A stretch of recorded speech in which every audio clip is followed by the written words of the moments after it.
Thomas the Tank Engine and Friends, Wooden Railway Adventures, Episode 104, Crane Wars. Special thanks to Oliver number 11 for suggesting this episode's title. Cranky used to be the only crane that worked at the docks.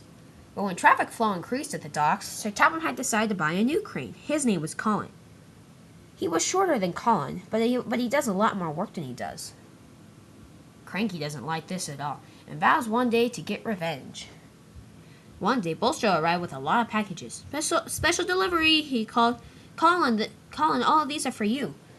Cranky was cross. Why do all of them get to go to Colin? Because, said Bolstro, this is ocean right over here. And that's land. I can't even get over there, Cranky. Oh, right, said Cranky. Sorry. Yeah, said Colin. He always says that stuff. Cranky was cross by this. If you're trying to be funny or rude, I don't know, but it still hurt my feelings. Sorry, said Colin. Didn't mean to. Colin was unloading the packages when Neville and Molly puffed up. They were here to collect the pieces of cargo. Hello, said Molly. We're here to get the cargo. Just a sec, said Colin. I'll have them all ready. Soon Colin distributed them to the cargo cars. Well done, Colin, said Neville. That was really fast. Yeah, said Molly. You're faster than Cranky used to be. Cranky was extremely mad now.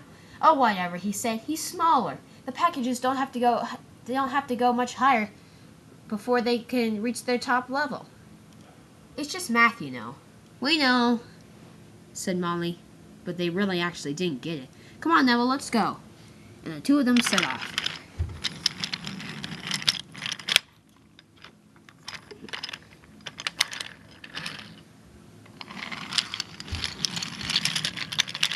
As the two of them went down the line, though, Molly accidentally bumped into Neville.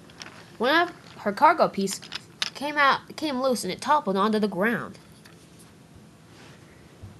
I'll get it, called Colin. And you went around and picked up the piece of cargo. Oh, thank you, said Molly. That's so nice of you. And Colin put the piece of cargo back in. Wow, said Bolstro. That was very nice, Colin. Thanks, said Colin. You know, it's really fun that I could be able to move in a 360-degree direction. Yes, said Bolstro. You're almost as useful as Cranky. Cranky, however, didn't like this at all. Okay, you guys, that's enough, really. Colin may be new and cool, but I don't really care about him right now. I'm still the original crane that was here. Oh, said Colin. I didn't mean to offend you, Cranky. Sorry. I didn't mean to offend you. Whatever, said Cranky, mocking Colin.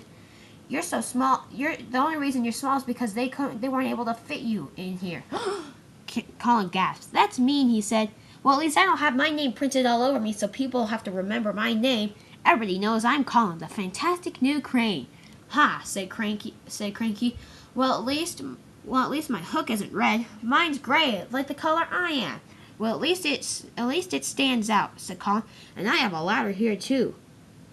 Workmen have to walk up inside you to get to the top. Cranky didn't like this at all. Huh, he said. I'll show you. Cranky began to move around, but then he hit the wall. Ow! Not again, he thought. I do that every single day. Colin and Bolstro couldn't help laughing. They snickered. That's not funny, said Colin.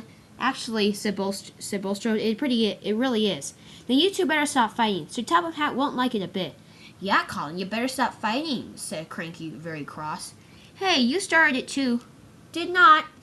Did too. Did not. Did too. All right, said Bolstro, shaking back angrily. That's enough. Sorry, said Cranky and Colin at the same time. Never mind. You two just get some rest. You guys have been arguing all day long. Huh. Goodbye. And Cranky rushed away. And Bolstro rushed away. The two of them didn't speak together that night, but soon both of them fell asleep. However, during the night, though, Cranky awoke. He said, I need to figure out how to get back at Colin for making me look so foolish. He said, hey, there's a package sitting right there. That's the one Colin's going to be lifting tomorrow. I have an idea. And he began his work by moonlight. The next morning, it was all ready.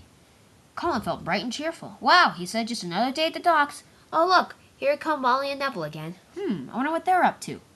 Just then, Cranky's plan began. Hey, Colin, he said. Look, there's a cargo car. There's a piece of cargo. You might want to pick it up. Okay, said Colin, and he went over and picked it up. but it was extremely heavy. Whoa, said Colin as he teetered back and forth and crashed onto the track below. Ouch, called Colin. Hey, what was that for? Cranky couldn't help laughing. I used some stones from the China clay cars to put into that package.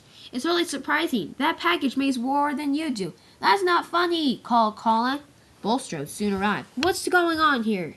Asked Bulstrode. Hey, Cranky, did you do this? No, said Cranky innocently. I would never do such a thing to Colin. Oh, yeah, right, said Bulstrode. Hey, look, here come Molly and Neville.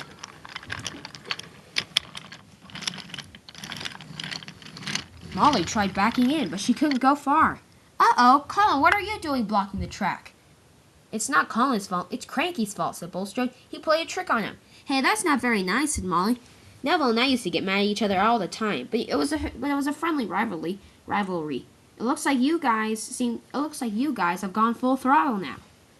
Not really, said Cranky. It's not what you mean. Oh, whatever, said Bulstrode. I'm tired of all this junk, he said. Cranky, pick up Colin immediately, right now. Sorry, said Cranky. Soon, Colin was upright, but he still wasn't very happy. Take this, he said, and he swung the package right into Cranky. And he smashed right on down on the China clay cars. Oh no, called the engines. Oh yes, said Neville. Look, we can go farther back now. Yay! But that wasn't the biggest deal. Colin, said Bulstrode, that wasn't very nice either. Sorry, I had to get payback. Remember, said Bulstrode, payback isn't the only source when you don't want to tell somebody that something they did was wrong. You could always just tell them. I know, but Cranky's so bossy over me. Just because he's bigger doesn't mean he's better. Yes, it does, said Cranky. No, it doesn't, said Bulstrode. Now, Colin, you'll have to pick Cranky up. Bother, said Colin, and he set the package down. Soon, Cranky was upright again. I'm sorry for what I did to you, said Cranky. It wasn't very nice.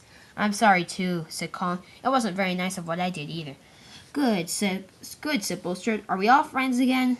I guess, said Colin. I guess so, too, said Cranky. Ever since then, the two cranes have been friends. They work together at the docks, trying to be the best cranes they can be.